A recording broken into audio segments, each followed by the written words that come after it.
આવો.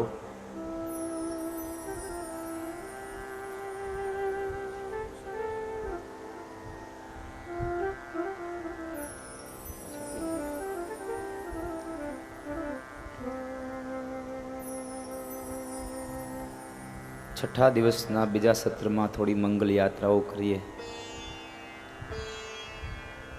થોડી ભગવત ચર્ચાઓ કરીએ, ઈશ્વરના ગુણાનુવાદને ગાઈએ.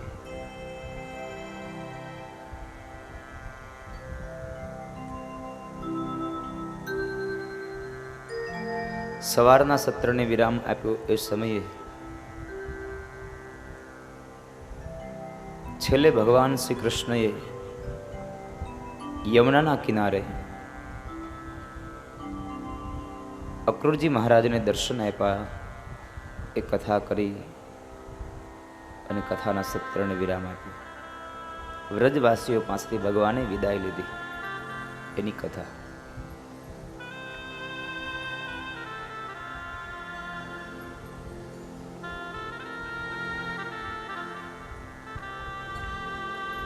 યમુનાના કિનારે ભગવાનને અક્રૂરજી મહારાજને દર્શન આપ્યા. ત્યાંથી નીકળી અને ભગવાન અક્રૂરજી મહારાજ સાથે નંદ બાબા, દાઉજી મહારાજ, આ દરેક વ્યક્તિઓની સાથે ભગવાન મથુરા પધાર્યા.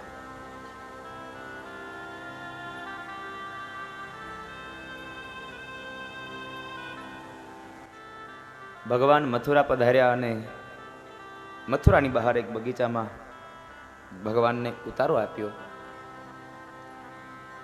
અક્રૂરજી મહારાજ મથુરા નરેશ કંસ પાસે જઈને કહે છે કે મહારાજ, તમારું કામ થઈ ચૂક્યું છે. તમારી આજ્ઞા અનુસાર હું ગોકુળથી નંદ અને યશોદાના બેઉ દીકરાઓને લઈને આવ્યો છું.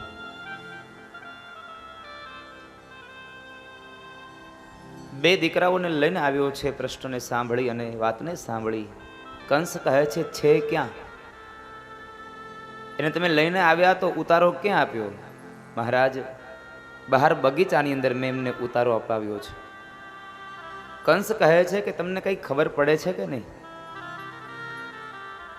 એને ક્યારેય તમારે બગીચામાં ઉતારો અપાય? અરે કદાચ એને નહીને ખબર પડી જશે કે આ લોકોનું આયોજન આ પ્રમાણનું છે તો ત્યાંથી જ ભાગી જશે, ત્યાંથી જતા રહેશે. અને ત્યારે અક્રૂરજી મહારાજ કંસને બે હાથ જોડીને કહે છે કે મહારાજ, ક્ષમા કરજો, પણ હવે આવનારો અહીં આવી ગયો છે. જવાનો સમય તમારો થયો છે. હવે તમે તૈયારી કરો. કારણ કે તમે સામેથી મૃત્યુને તમારી નજીક બોલાવ્યું છે. હવે જવાનો સમય તમારો આવ્યો છે, માટે તમે તૈયારી કરો. એ નહીં જાય. કંસની આજ્ઞા પ્રમાણે બગીચાની અંદર ખૂબ આગતા સ્વાગતા કરવામાં આવી. થોડી વાર થઈ એટલે બગીચાની અંદર ભગવાન શ્રી કૃષ્ણ, દાઉજી મહારાજ, એના સખાઓ બધા ઊભા છે. અને એવાની અંદર ભગવાનને એના મિત્રો આવીને કહે છે, કનૈયા, એક વાત કહીએ તને. આ મથુરાનો બગીચો આટલો સુંદર છે તો મથુરાની બજાર કેટલી સુંદર હશે. ચાલો ને મથુરાની બજાર જોવા જઈએ. એટલે કૃષ્ણ કહે છે, કામ કરીએ, દાઉને કહીએ, બાબાને કહી દે. કારણ કે કૃષ્ણ પોતે જો જાય બાબા પાસે તો બાબા ઘસીને ના પાડી દે, કારણ કે પરાક્રમ જ એવા. એટલે ભગવાન શ્રી કૃષ્ણએ દાઉજી મહારાજને બોલાવીને કહે છે, દાઉ, એક કામ કરને, તમે બાબા પાસે જઈને બાબાને કહો ને કે આ બધાય મારા મિત્રોને આ મથુરાની બજાર જોવા જવું છે, માટે મથુરાની બજાર જોવા જઈએ. જરા તમે જઈને કહો ને. દાઉજી મહારાજ આવીને નંદ બાબાને કહે છે, બાબા, કનૈયો અને એના મિત્રો એમ કહે છે કે મથુરાનો બગીચો આટલો સરસ છે, સુંદર છે, તો મથુરાની બજાર કેટલી સુંદર હશે. અમે એ મથુરાની બજારને જોવા જઈએ. નંદ બાબા કહે છે, કામ કરો, પેલા કનૈયાને અહીંયા બોલાવો. કનૈયાને બોલાવ્યો અને કનૈયાને કહે છે, કનૈયા, તમે મથુરાની બજાર જોવા જાઓ એમની સામે મને કોઈ વાંધો નથી, પણ આ મથુરા છે, આ તમારું વૃંદાવન નથી, આ વાત યાદ રાખજો. અહીંયા મથુરા નરેશ કંસના સૈનિકો હશે, જો તમે કંઈ પણ તોફાન કરશો ને તો એ જેલમાં પૂરી દેશે, પછી છોડશે નહીં. માટે તમે તોફાન ન કરતા, જાવું હોય તો જાઓ. ભલે બાબા અમે તોફાન નહીં કરીએ. નંદ બાબાએ શિખામણનું પોટલું બાંધી અને ભેગું આપ્યું. પણ એ શિખામણ લાગે કોને?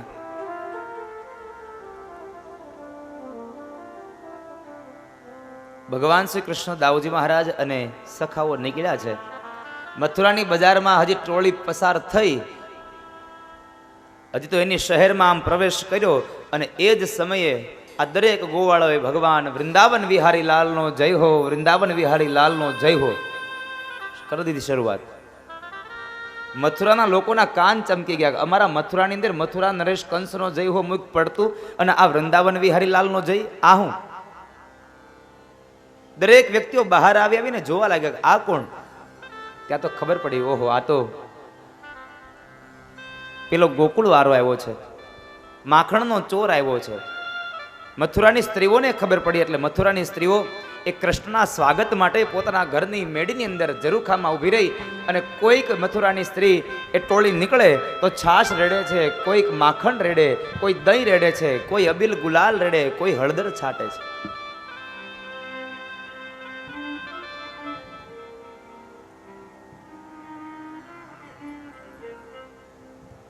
એ મથુરાની અંદર આખી ટોળી નીકળી અને બધાયનું સ્વાગત કરતા કરતા કહેવાય છે કે એ દરેક સ્ત્રીઓએ ભગવાન શ્રી કૃષ્ણના, દાઉજી મહારાજના, સખાઓના બધાયના કપડાં બગાડ્યા છે. બધાના કપડાં બગાડ્યા. એટલે સખાઓ કહે છે કે કનૈયા જોતો ખરા, આ મથુરાની સ્ત્રીઓએ આપણી સાથે કેવું કર્યું, આપણી ઉપર છાશ રેડી, હવે આ કપડાનું તો કંઈક કરતું. કનૈયો કહે છે ચાલો તો ખરા, કંઈક થઈ રહેશે. ધીમે ધીમે ધીમે ધીમે આગળ ચાલ્યા જાય, અને બરાબર માર્ગમાં સામેથી દૂરથી એક રાજનો ધોબી આવતો દેખાય છે. રાજનો ધોબી આવતો દેખાય છે. કનૈયો કહે છે કે ભાઈઓ, મને એવું લાગે છે કદાચ કપડાની વ્યવસ્થા થઈ રહી હોય ને એવું દેખાય છે. એટલે દાઉજી મહારાજે પ્રશ્ન કર્યો, કનૈયા વ્યવસ્થા થઈ રહી હોય એવું એટલે સમજાયું નહીં કઈ. અરે દાઉસ જોને, સામેથી આ ધોબી આયલું આવે છે, એની પાસે કપડાનું પોટલું છે, હમણાં એની પાસેથી માગી લઈએ.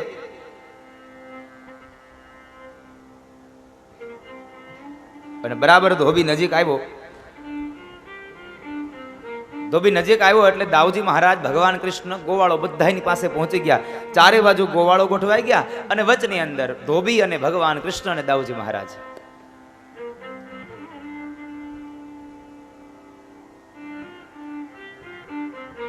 ભગવાન શ્રી કૃષ્ણ કહે છે, ધોબી કાકા નમસ્તે. આ મારા મોટા ભાઈ દાઉજી મહારાજ, અને હું એનો નાનો ભાઈ નંદ અને યશોદાનો છૈયો કનૈયો. અમે ગોકુળથી આવ્યા, અને આ મથુરાની સ્ત્રીઓએ અમારા કપડાં બગાડ્યા, કપડાં આપો ને. ધોબી જરા મારી જેમ કાનનો બેરો. એટલે ધોબી કહે છે, શું કીધું તે છોકરા? કઈ સંભળાણું નહીં. કૃષ્ણ કહે છે કે દાવ, આને કાનમાં કેવું પડશે, નહીં તો આને નહીં સંભળાય. ભગવાન કૃષ્ણ એ ધોબીના કાન પાસે જઈ મોઢું રાખીને કહે છે કે ધોબી કાકા નમસ્તે. આ મારા મોટા ભાઈ દાવ છે, અને હું એનો નાનો ભાઈ નંદ અને યશોદાનો દીકરો કનૈયો. અમે ગોકુળથી આવ્યા, આ તમારા ગામની સ્ત્રીઓએ અમારા કપડાં બગાડ્યા, આ જરાક કપડાં આપો ને. હવે વળી પાછો ધોબી કહે છે, જરાક ધીમે બોલ, હું કાંઈ બેરો નથી. તમે ગોકુળથી આવ્યા છો, હું ઓળખી ગયો તમને. પેલો માખણનો ચોર એ જ ને તું? ગોવાળિયો એ જ ને? જરા ધોબી ઊંચે ઊંચેથી મીંડો બોલવા. ન બોલવાના શબ્દો ભગવાનને એ ધોબી વધારે પડતો બોલે છે. અને કપડાની વાત કરે છે. આ કપડા રાજના છે. તમને ગોવાળિયાઓને શું ખબર પડે, બુદ્ધિના ગમાર લોકોને? આ રાજના કપડા પહેરવા હોય તો રાજમાં જન્મ લેવો પડે, જેલમાં નહીં. ગાયોને ચરાવતા હોય એને રાજના કપડાની શું ખબર હોય? ન બોલવાના શબ્દો ધોબી ભગવાન કૃષ્ણ માટે બોલે છે. એટલે કૃષ્ણ કહે છે, દાવ જરાક આની બુદ્ધિ ઠેકાણે લાવવી જ પડશે. ભગવાન કૃષ્ણે એ ધોબીને સમજાવ્યો, પણ ધોબી સમજ્યો નહીં, વધારે ને વધારે બોલતો ગયો. ભગવાન કૃષ્ણ કહે છે કે દાવ, હવે જરા આના બે હાથ પકડી રાખ. દાવે બે હાથ પકડ્યા અને ભગવાન કૃષ્ણ એક મુષ્ટિકાનો પ્રહાર કર્યો. ધડથી મસ્તક ધોબીનું અલગ કરી દીધું. ધોબીનો ઉદ્ધાર કર્યો ભગવાન.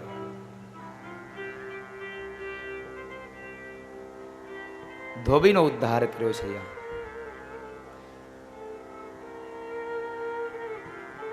હાથમાં પોટલું હતું, નીચે પડ્યું. એ પોટલું ગોવાળિયાઓ લઈ ખોલ્યું. જેને સારા લાગે એવા કપડા લઈ લઈને મેંડા પહેરવા. કોઈકને કપડા ટૂંકા થાય, કોઈકને મોટા થાય છે. બધાને ઘઘા મગા થયા.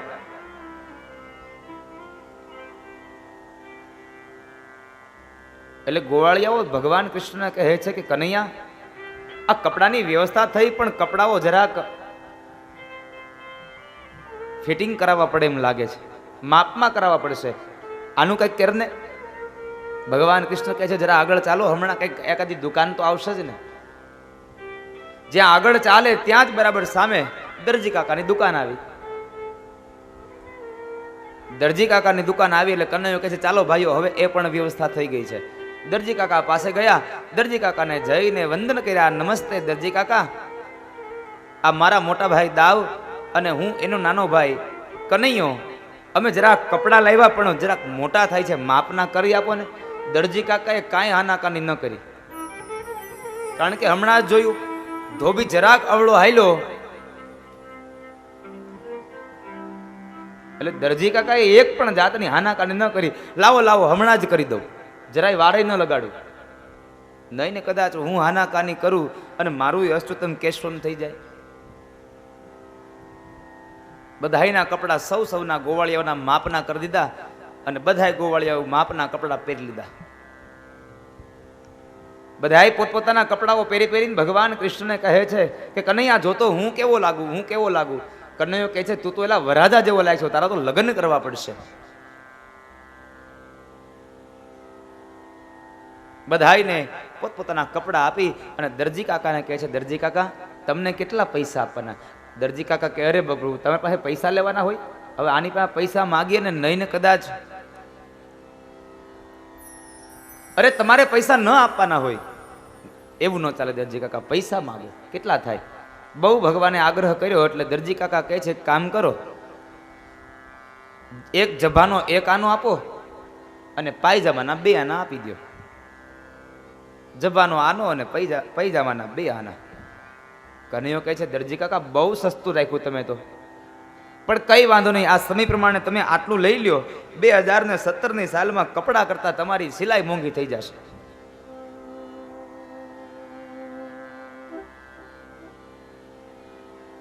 $2017માં તમને 1500 રૂપિયા સિલાઈ મળશે, વાંધો નહીં. એટલા આશીર્વાદ આપ્યા ને હારે બીજા એક આશીર્વાદ આપ્યા કે દરજી કાકા તમે અમારું કામ કરી દીધું ને એટલે હું તમને આશીર્વાદ આપું છું કે દરજી કાકા તમે જીવો ત્યાં સુધી સીવો.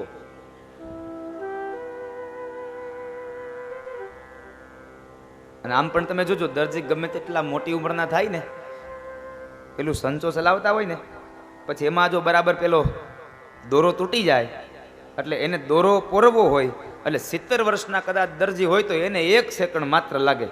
અને આપણને દોરો પોરવવાનું કે 40 વર્ષે પૂગ્યા ને તો હતી વખત આમ કરવું પડે, એ તો માંડ હોય પોરવાય. હા, કેટલી વખત તો ચશ્મા બદલાવી, ઘડીક આમ ને ઘડીક તેમ.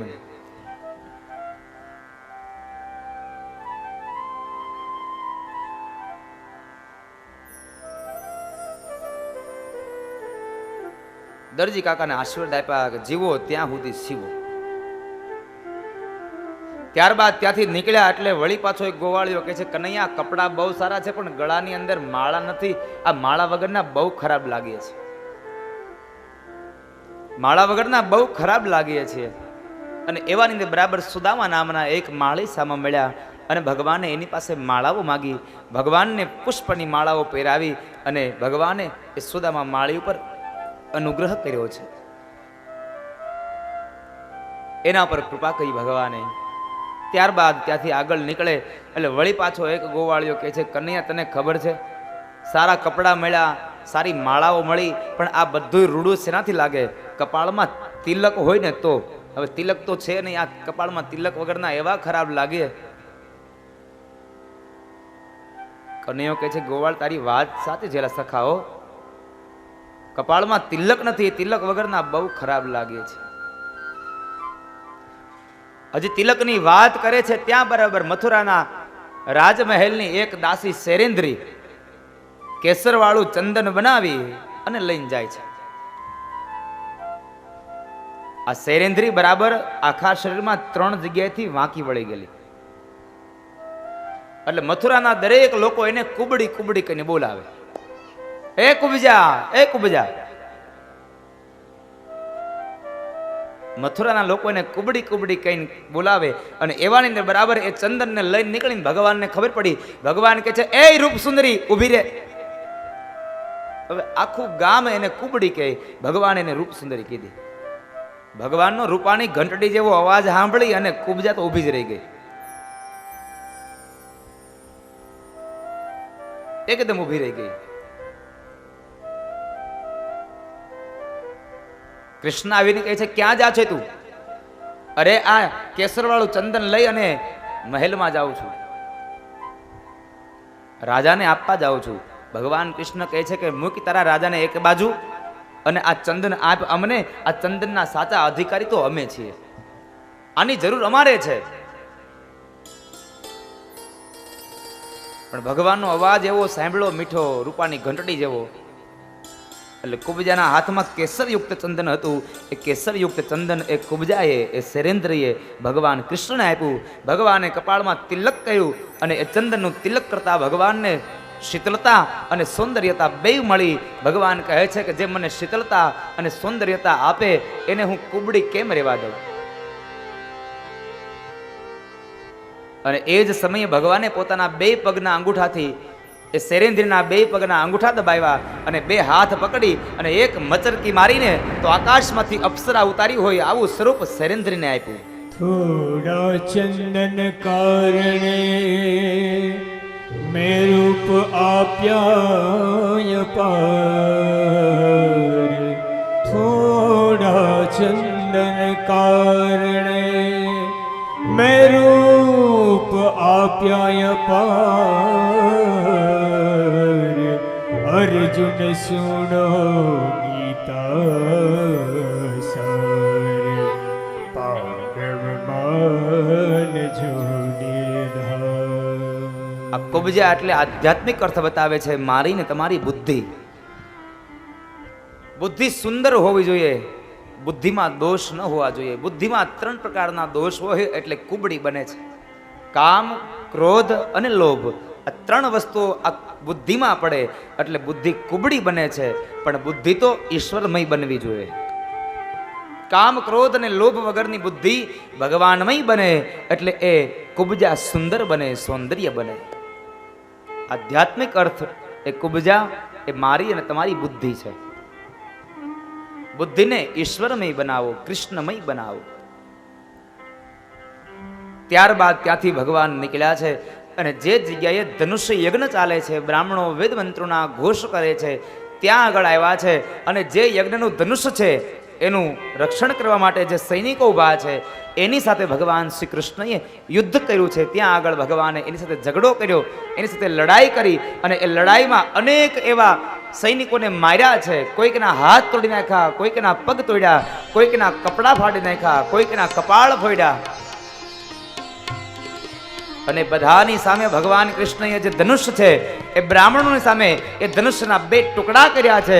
યજ્ઞશાળામાં હાહાકાર મચ્યો છે કે ન થવાનું કર્મ અહીંયા થયું છે.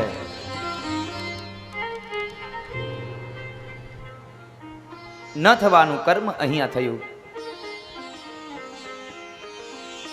એક સૈનિક આવી અને કંસને કહે છે કે મહારાજ ગજબ થયો. કંસ કહે છે થયું શું? એ તો કહે. અરે મહારાજ, પેલા ગોકુળથી આવેલા 2 છોકરાઓ, એના મિત્રો, એ બધા આવી આપણા સૈનિકોને કેટલાયને માર્યા છે, કેટલાના હાથ ભાંગ્યા, કેટલાયના પગ તોડ્યા છે, કેટલાયના કપાળ તોડ્યા છે. અને સૌથી મોટી વાત તો મહારાજ એ છે કે આપણા યજ્ઞનું જે ધનુષ્ય છે એ ધનુષ્યને એને તોડી નાખ્યું છે. કંસ ગભરાયો, પણ હજી મૃત્યુ નજીક છે, કાળ નજીક છે, એટલે બુદ્ધિ ન ચાલી. વિનાશ કાળે વિપરીત બુદ્ધિ.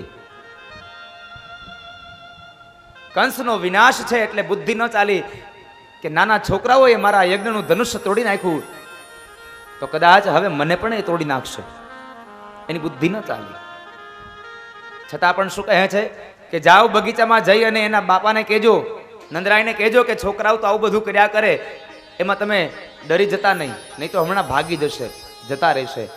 હજી ન સમજો કે આટલું પરાક્રમ કર્યું, હવે જવાનો સમય મારો આવ્યો છે. ન સમજો.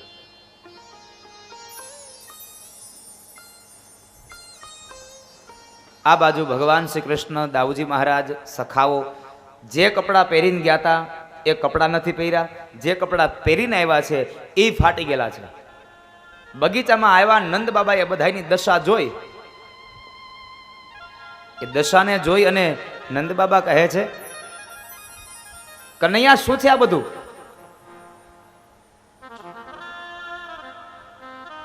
હજી તો એ જ સમયે નંદ બાબા કનૈયાને ઠપકો આપે છે. ત્યાં એક સૈનિક આવીને કહે છે, બાબા તમે ચિંતા કરો માં, આ તો છોકરાઓ છે, આવું બધું ચાલ્યા કરે, તમે ગભરાવો નહીં.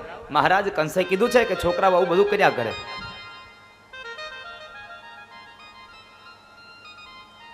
એ જ સમયે વળી પાછી આગતા સાગતા થઈ. બીજા દિવસનો સૂર્યોદય થયો. આ બાજુ મહારાજ કંસે એક મોટો મંચ તૈયાર કરાવ્યો, મલ્લકુસ્તીનું મેદાન તૈયાર કરવામાં આવ્યું અને ત્યાં આગળ મોટા મંચ ઉપર પોતાનું સિંહાસન રાખી અને મલ્લકુસ્તીનું આયોજન કર્યું છે. મલ્લકુસ્તીનું આયોજન કરવામાં આવ્યું છે. બે ભાઈઓને આમંત્રણ આપવામાં આવ્યું છે. બે ભાઈઓ જે આવે છે, કહેવાય છે કે મથુરાના લોકો બીજા દિવસનો સૂર્ય ઉદય થયો અને એ જ સમયે મથુરાના લોકો પણ ત્યાં મલ્લકુસ્તીને જોવા માટે ચારે બાજુ ગોઠવાયા છે. ગોકુળથી આવેલા નંદ બાબા, ભગવાન કૃષ્ણ, દાઉજી મહારાજ અને સખાઓ પણ આવ્યા છે. બે ભાઈઓને આમંત્રણ આપવામાં આવ્યું અને બે ભાઈઓ જ્યાં મલ્લકુસ્તીના મેદાનમાં હજી પ્રવેશ કરે એ જ સમયે સિંહાસન ઉપર બેઠેલો કંસ કુવળિયા પીઠ હાથીના મહાવતને ઈશારો કર્યો અને મદોન્મત બનેલો હાથી એકદમ બે ભાઈઓને મારવા માટે દોડતો આવે. આ બાજુ કૃષ્ણ કહે છે કે સાવધાન દાવ, સ્વાગતની તૈયારીઓ થઈ રહી છે. મારા તમારા સ્વાગતની તૈયારીઓ થઈ રહી છે. કૃષ્ણએ સાવધાન કર્યા છે દાવને. એકદમ દોડતો આવેલો હાથી, કોલિયાપીઠ હાથી ભગવાન કૃષ્ણ અને દાઉજી મહારાજ ઉપર જ્યાં પ્રહાર કરવા જાય ત્યાં બે ભાઈઓએ હાથીને ધક્કો દઈ અને પાછો ઠેકેલો છે. આ દ્રશ્યને જોઈને મથુરાના લોકો આશ્ચર્ય પામી ગયા. આટલા નાના છોકરાઓ અને આ મોટા મહાકાય હાથીને પાછો ધકેલે. ગોકુળથી આવેલા ગોવાળો તો ભગવાન દ્વારિકાધીશનો, ભગવાન વૃંદાવન વિહારી લાલનો જય બોલાવે, તાળીઓના ગડગડાટ બોલાવી રહ્યા છે.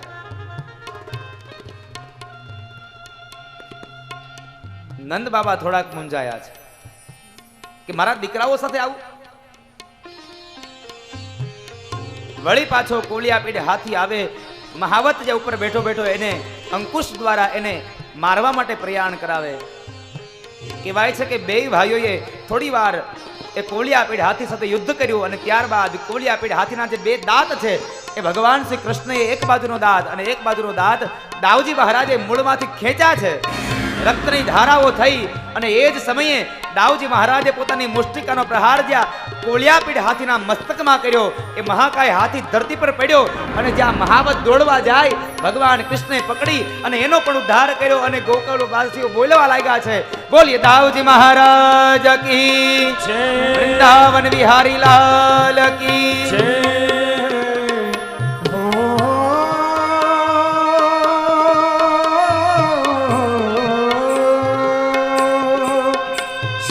सर पर सधर अमर सर अनुसर घर घर कर कर मेर कर निरखत निरकवट कवट गुण निर्जन शिर सवण घन रव बर घर हरन पट गूंगल रंग भर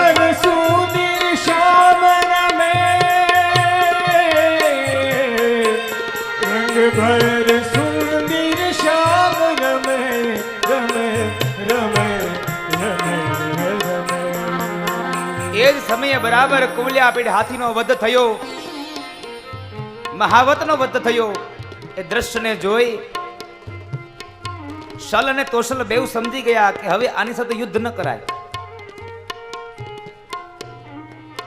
કારણ કે મહાકાય હાથીને જો એક મુષ્ટિકના પ્રહારથી ધરતીની સામે પછડાવ્યો હોય તો અમારું શું વિષાદ છે, અમારી કઈ તાકાત.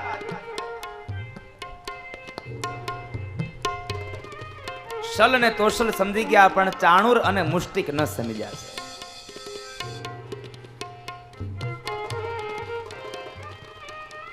ચાણૂર અને મુષ્ટિક છે એ લોભની એક વૃત્તિ છે સાહેબ. માણસનો અંતકાળ નજીક આવે ને તોય માણસથી લોભ ન છૂટે. અને લોભ એ પાપનું મૂળ છે. ચાણૂર અને મુષ્ટિક ન સમજ્યા અને અંતે કહેવાય છે કે ચાણૂર અને મુષ્ટિક બે ભાઈઓ સાથે યુદ્ધ કરવા આવે છે. મલકુસ્તીના મેદાનમાં આવે છે. ભગવાન શ્રી કૃષ્ણને દાઉભાઈ કહે છે કે ભાઈ તમારી ઉંમરના નથી અમે તો નાના બાળકો છીએ, અમારે તમારી સાથે યુદ્ધ ન થાય. તમે જુઓ તો ખરા.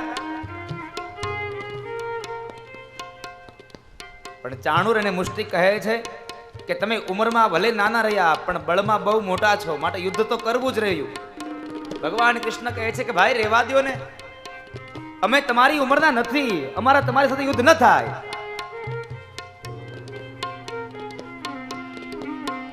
બહુ સમજાયો.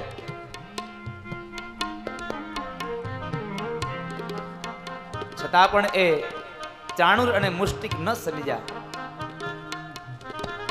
અને અંતે કહેવાય છે કે એ મલ્લકુસ્તીના મેદાનની અંદર ભગવાન શ્રી કૃષ્ણ, દાઉજી મહારાજ, ચાણૂર અને મુષ્ટિક આ ચારેય વચ્ચે મલયુદ્ધ થયું. અને એ મલયુદ્ધની અંદર આ બે ભાઈઓએ ભગવાન શ્રી કૃષ્ણ અને દાઉજી મહારાજે ચાણૂર અને મુષ્ટિકનો પણ યથા સમયે ભગવાને વધ કર્યો. અને દરેક લોકો બોલ્યા છે, ગોકુળવાસીઓ ભગવાનનો જય ઘોષ કરે એટલું નહીં, મથુરાના 50% લોકો પણ ભગવાન વૃંદાવન વિહારી લાલનો જય ઘોષ કરે છે.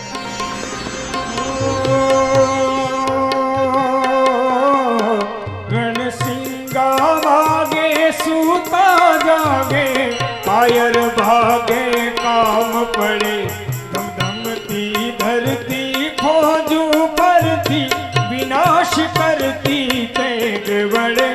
જનની ના જાયા કોઈ ગાયા, લોક વીણા કો કજર, મેદાને મરવા અવસર મરવા, મર્દ કસું બલ રંચણે, મર્દ કસું બલ રંચણે.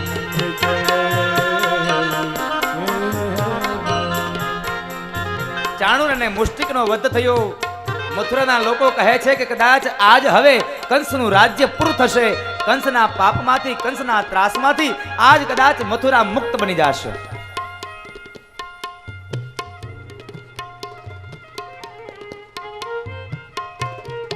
ભગવાન વૃંદાવન વિહારી લાલનો જય ઘોષ થયો. ચાણૂર અને મુષ્ટિકનો વધ કર્યા બાદ ભગવાન કૃષ્ણ દાવને કહે છે કે દાવ ચાલને હવે એક કામ કરીએ, મામાનું સ્વાગત કરી જ નાખીએ એટલે કામ પતી જાય. મહાકાય મંચને તૈયાર કરીને સિંહાસન પર બેઠેલો એક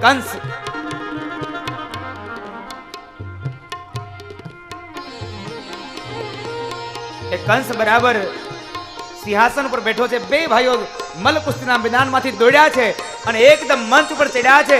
મંચ ઉપર ચડી અને જ્યાં સિંહાસન ઉપર કંસ બેઠો છે ત્યાં જઈને પગમાં પડ્યા છે. આ સમયે પણ હજી કંસને એવું થયું કે કદાચ મારી માફી માંગવા માટે આવ્યા છે,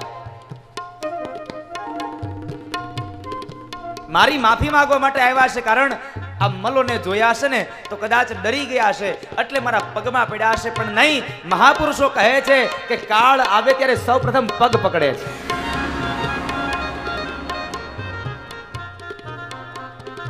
અને ભગવાન કૃષ્ણ કંસનો કાળ બનીને આવ્યા છે, માટે કંસનો સૌપ્રથમ ભગવાને પગ પકડ્યો છે.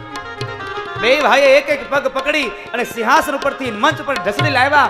આખા મંચની ઉપર ઢસડી રહ્યા છે.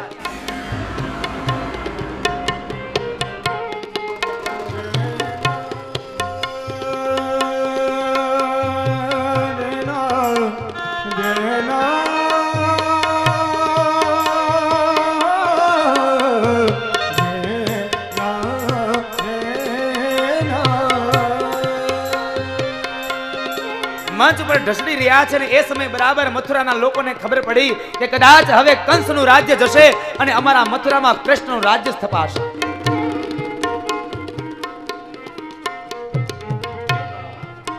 કૃષ્ણનું રાજ્ય આવશે. બે ભાઈઓ પગ પકડી અને કંસને આમથી આમ અને આખા મંચ ઉપર ઢસડી રહ્યા છે. ब्रिज की सब गाला रूप रसाला बनी बेहाला बनवारी जागी तन जाला विपत विशाला दीन दयाला नयनाला आए नहीं आला कृष्ण कुमाला बंसी बाला बनवारी कानन सुखकारी बरारी गए विसारी गिरधारी गिरधारी गिरधारी की गिरधारी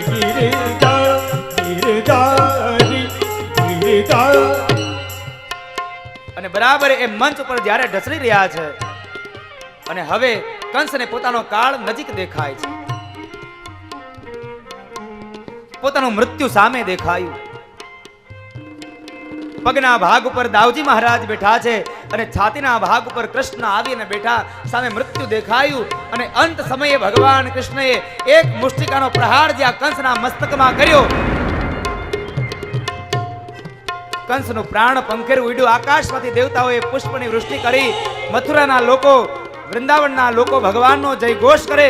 બોલીએ વૃંદાવન વિહારી લાલ કી જય, બાલકૃષ્ણ ભગવાન કી જય, દાવજી મહારાજ કી જય. દેવતાઓએ ભગવાનનો પુષ્પથી વૃષ્ટિ કરી અને ભગવાનનો આભાર વ્યક્ત કર્યો છે. મથુરામાં કંસ વધ થયો. કંસને માર્યા બાદ ભગવાન ત્યાંથી નીકળી અને વિશ્રામ ઘાટ ગયા છે. માતા દેવકી અને વસુદેવને મુક્ત કરવા માટે જ્યારે કારાગૃહમાં જાય છે તો યમુનાના કિનારે ભગવાને વિશ્રામ લીધો અને એ વિશ્રામ ઘાટ જે જગ્યાએ ભગવાને વિશ્રામ કર્યો એનું નામ પડ્યું વિશ્રામ ઘાટ. અને આજ કળયુગમાં પણ હજારો લોકો એ વિશ્રામ ઘાટની આરતી ઉતારી અને એના દર્શન કરી અને પાવન અને પવિત્ર બને છે. ત્યાંથી સૌપ્રથમ નીકળી કારાવાસમાંથી વસુદેવ અને માતા દેવકીને મુક્ત કરાવ્યા. એમને વંદન કર્યા. ત્યારબાદ ઉગ્રસેન મહારાજને મુક્ત કરાવી અને ઉગ્રસેન મહારાજને મથુરાનું રાજ્ય સોંપ્યું છે. મથુરાની અંદર કંસનો વધ થયો. આપણી દ્રષ્ટિમાં એક રાજાને માર્યો છે, પણ જો આધ્યાત્મિક અર્થમાં તમને લઈ જાવ તો આ મથુરા કયું, કંસ કયો? મારું અને તમારું આ શરીર પંચમહાભૂતનું શરીર એ મથુરા છે અને કંસ એટલે અભિમાન છે. ભગવાન કહે છે કે તમારા શરીરની અંદર અભિમાન ન રહેવું જોઈએ. તમારા મથુરા રૂપી શરીરમાં અભિમાન રૂપી કંસ ન હોવો જોઈએ. જો કંસ હશે તો મથુરામાં કૃષ્ણ ન રહી શકે. માટે તમારે અભિમાન રૂપી કંસને હણવો રહ્યો અને કૃષ્ણને પધરાવવો જ રહ્યો. જીવનમાંથી અભિમાનને દૂર કરી અને કૃષ્ણને પધરાવજો. આધ્યાત્મિક અર્થ બતાવે કે કંસને મારજો, મથુરાને તમે પવિત્ર બનાવજો કૃષ્ણને પધરાવવા માટે. ત્યારબાદ નંદ બાબા અને ગોવાળોને વિદાય આપે છે. નંદ બાબાને કહે છે, બાબા એક કામ કરો, આપ હવે વૃંદાવન પધારો, મારી માં યશોદાને મારી યાદ આપજો અને સૌ ગોપીઓને મારી ખૂબ યાદ આપજો. નંદ બાબાને સમજી ગયા કે આ જેનું સંતાન હતું હવે એની પાસે મળી ગયો. આ તો અમારા નસીબ હતા કે અમને 11 વર્ષ અને 52 દિવસ ભગવાન કૃષ્ણનો પ્રેમ મળ્યો. ગોવાળો કહે છે કે નહીં કનૈયા, અમે તારા વગર નહીં જઈએ. ભગવાન કહે છે, સખાઓ તમે સમજી જાઓ, કારણ મથુરાના નરેશ કંસનો મેં વધ કર્યો છે, એને માર્યો છે, એટલે કદાચ એની 2 પત્નીઓ અસ્થિ અને પ્રાપ્તિ એના પિતાને ત્યાં જશે અને કદાચ એનો બાપ આપણા ઉપર ચડાઈ કરશે તો વૃંદાવનની અંદર આપણી પાસે શસ્ત્રો ક્યાં છે, સૈનિકો ક્યાં છે? આ મથુરામાં શસ્ત્રો પણ છે અને સૈનિકો પણ છે. માટે તમે એક કામ કરો, થોડા દિવસ માટે વૃંદાવન જતા રહ્યો, વળી પાછા આપણે બહુ જલ્દી મળી જશું. ગોવાળોને સાંત્વના આપી, સમજણ આપી નંદ બાબાની સાથે વિદાય કર્યા છે. અને નંદ બાબા વિદાય થાય છે ત્યારે પણ ભગવાન કૃષ્ણ કહે છે કે બાબા, મારી માં યશોદાને મારી યાદ આપજો. નંદ બાબા અને ગોવાળો વળી પાછા મથુરાથી નીકળી અને વૃંદાવનમાં આવ્યા છે. દૂરથી ખબર પડી કે નંદરાય બધા આવે છે. માં યશોદા, ગોવાળો, ગોપીઓ બધા સામે દોડ્યા છે. નંદ બાબાને જોવે છે, ગોવાળોને જોવે છે, પણ દાવ અને કૃષ્ણને ન જોયા. નંદજીના હાથ પકડી અને માં યશોદા કહે છે કે નંદરાય, મારો કાનો ક્યાં છે? મારો કૃષ્ણ ક્યાં છે? નંદ બાબા કહે છે, યશોદા, આપણે બહુ ભાગ્યશાળી હતા કે 11 વર્ષ અને 52 દિવસ કૃષ્ણનો પ્રેમ મને તમને મળ્યો. કૃષ્ણ આપણો ન હતો, કૃષ્ણ વસુદેવ અને દેવકીનું સંતાન હતો, એ ત્યાં જ રહ્યો છે. વસુદેવ અને દેવકીનું સંતાન હતો. શબ્દને સાંભળી અને માં યશોદા કહે છે કે ખબરદાર નંદરાય, કોઈ દિવસ બોલ્યા છો કે કૃષ્ણ મારો દીકરો ન હતો. કૃષ્ણ મારો જ હતો.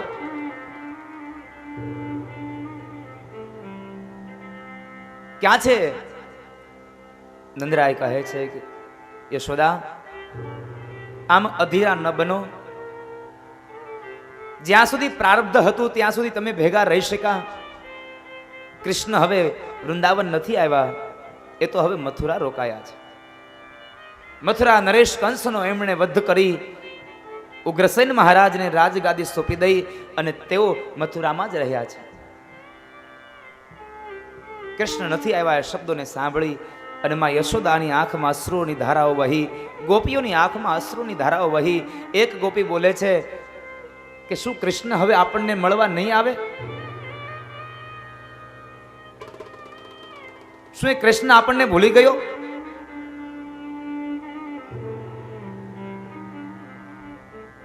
ગોપીઓએ પણ કલ્પાંત કર્યું અને માં યશોદાએ પણ ચોધાર અશ્રુની ધારાઓ સાથે માં યશોદા પણ કલ્પાંત કરે છે કૃષ્ણના વિરહમાં, કૃષ્ણના વિયોગમાં.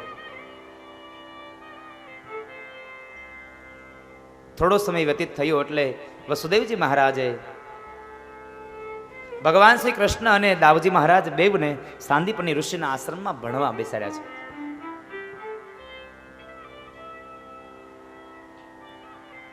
બે ભાઈઓને સાંદીપની ઋષિના આશ્રમમાં વિદ્યાભ્યાસ માટે મોકલ્યા છે.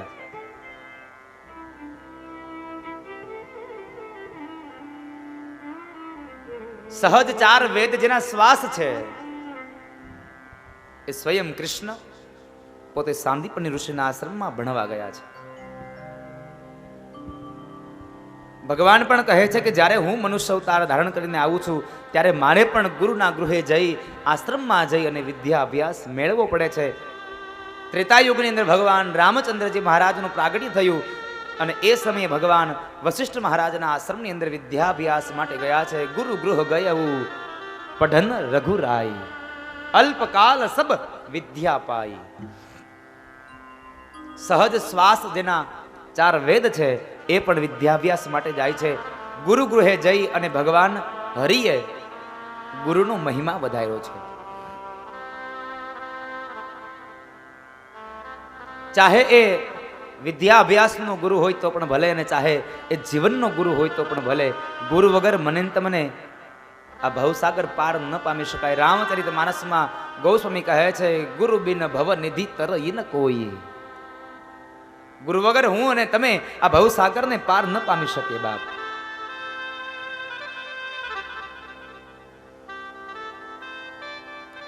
સાંદીપની ઋષિના આશ્રમની અંદર જ્યારે વિદ્યાભ્યાસ થયો ત્યારબાદના એક વખતનો સમય છે મથુરામાં, કે મથુરાની અંદર બરાબર ભગવાન શ્રી કૃષ્ણના જન્મનું જે નક્ષત્ર હતું, રોહિણી નક્ષત્ર, એ રોહિણી નક્ષત્રની ઉજવણી થઈ રહી છે. ભગવાનના જન્મનું નક્ષત્ર ઉજવાઈ રહ્યું છે. દરેક મથુરા વાસીઓ આવી અને ભગવાનના જન્મનું નક્ષત્ર ઉજવી અને એ મહોત્સવની આનંદની અનુભૂતિઓ કરે છે. પણ જેના જન્મનું નક્ષત્ર ઉજવાઈ રહ્યું છે એ સ્વયં કૃષ્ણ એ મહોત્સવમાં હાજર નથી. ભગવાન કૃષ્ણ એ મહોત્સવમાં હાજર નથી.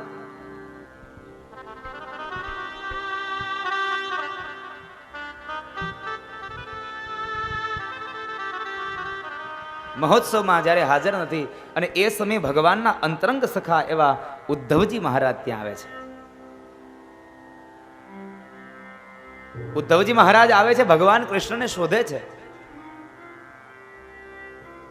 ચારે બાજુ નજર કરી પણ ભગવાન ક્યાંય દેખાતા નથી. એટલે ભગવાનને શોધવા માટે થઈ અને ઉદ્ધવજી મહારાજ મથુરાના રાજમહેલમાં પ્રવેશ કરે છે. એક પછી એક અટારીઓમાં જોવે છે, એક પછી એક ઝરૂખામાં જોવે છે. એમાંની અંદર બરાબર ઉદ્ધવની નજર પડી. એક ઝરૂખાની અંદર ભગવાન ઉભા રહ્યા છે અને ગોકુળની દિશાઓ તરફ નજર કરી અને ભગવાન કૃષ્ણ રડે છે. એ કૃષ્ણ રડી રહ્યા છે, આંખમાંથી અશ્રુઓ નીકળે છે. ઉદ્ધવજી મહારાજ પાછળથી આવ્યા છે, ખભા ઉપર હાથ રાખીને કહે છે, કૃષ્ણ તમે અહીંયા તમારો મહોત્સવ ઉજવાય છે ને તમે અહીં છો? જ્યાં ઉદ્ધવજી મહારાજ આગળ આવ્યા ને તો ખબર પડી કે ભગવાનની આંખમાંથી અશ્રુઓની ધારા વહે છે.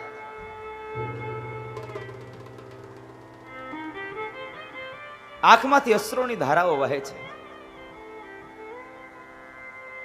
ઉદ્ધવે પ્રશ્ન કર્યો, કૃષ્ણ તમે રડો છો? તમારી આંખમાં અશ્રુ, તમે રડો છો? અને કૃષ્ણ કહે છે, ઉદ્ધવ હું રડતો નથી, મને કોઈક રડાવી રહ્યું છે, મને કોઈક રડાવે છે. ઉદ્ધવ કહે છે, કોણ રડાવે તમને?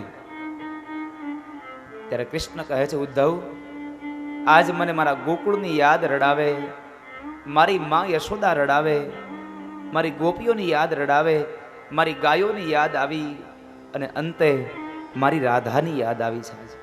ઓ વૃંદાવનની વાટે તરસે મારી આંખો, રાધા તારી યાદોને